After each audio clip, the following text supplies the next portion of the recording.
18 বছর পর Indian premier league মানে একটা ক্রিকেট খেলার প্রতিযোগিতা।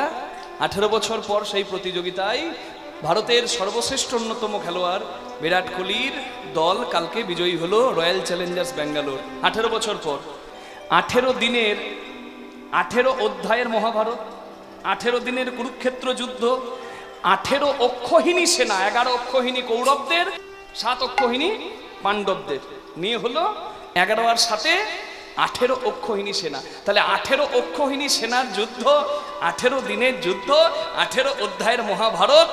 আর বিরাট কোহলির পেছনে যে অক্ষরটা লেখা আছে, যে নাম্বারটা লেখা আছে, সেটাও 18। আরো দেখুন 18, হরিবোল, এটা 18তম বৎসর। আবার কালকের দিনটা যোগ করুন, দেখুন যোগফল 18, 3-6-2025 যোগ করুন সংখ্যাগুলো 18। নিতাই গৌর প্রেমানন্দে হরি হরি বল।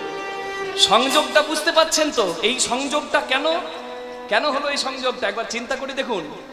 বেশ কিছুদিন আগে একটা ভিডিও সবার চোখের সামনে এলো, কি না খেলোয়াড় হয়েও বিরাট কোহলির নাম জপ করছে। সবাই ভাবলো হাই হাই, এর আর খেলাধুলা হবে না, এর সব শেষ, এবারে গিয়ে সাধু সঙ্গ করুক।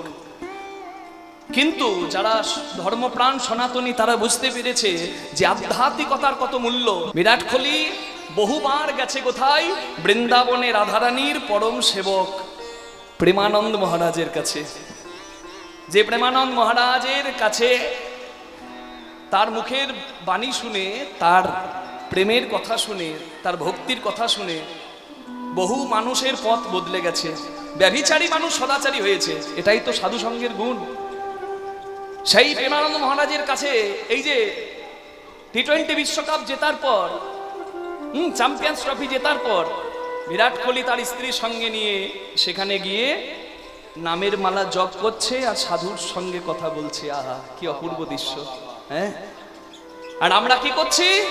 পরনিন্দা, পরচর্চা, সমালোচনা, নিজের বড় সবার কোনো স্বপ্ন নাই, ইচ্ছা নাই, সময় নষ্ট করা, পরের দোষ খোঁজা, আর কি করা?